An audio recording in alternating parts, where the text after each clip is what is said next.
parishioners, parents and people of goodwill.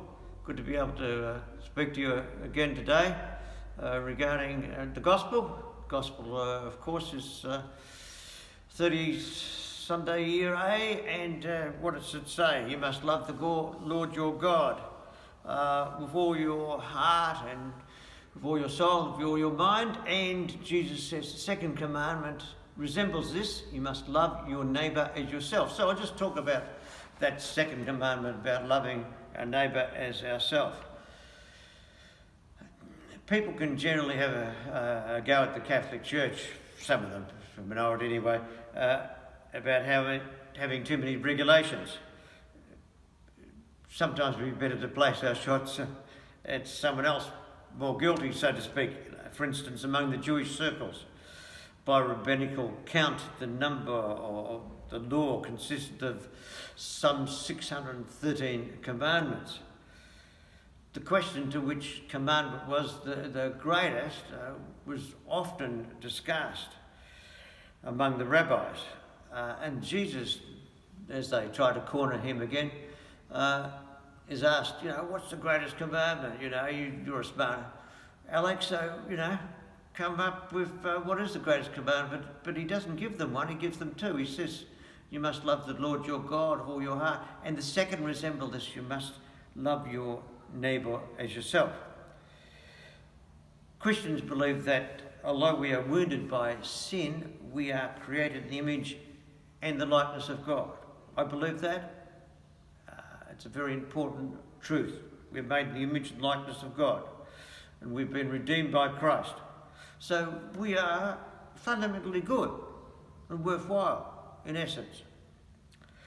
Only when we see ourselves as fundamentally good and begin to love ourselves, will we be able to start loving other people as we should love other people, as the Lord commanded: love your neighbour as yourself.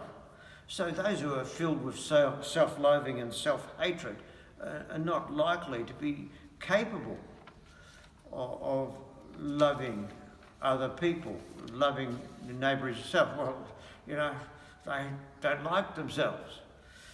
If you do not love yourself, you can project those feelings onto others. Sometimes one can blame and castigate others for what they do not like in themselves. I suppose an example will suffice.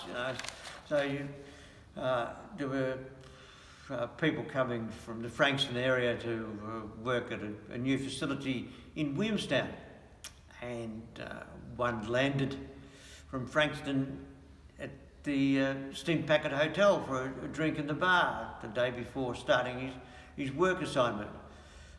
And he said to the bartender, what are the people of Williamstown like? And the bartender said, well, what are the people like Frankston like, that you said you were from?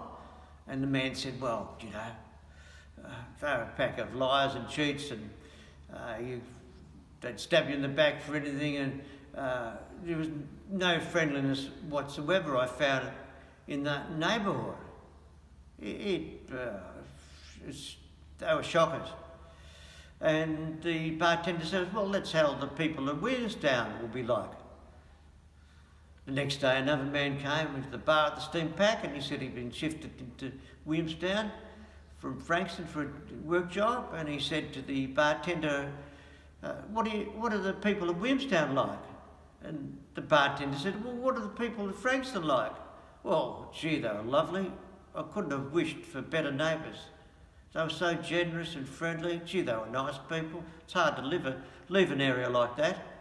And the bartender says, well, that's what the people of Williamstown are like as well.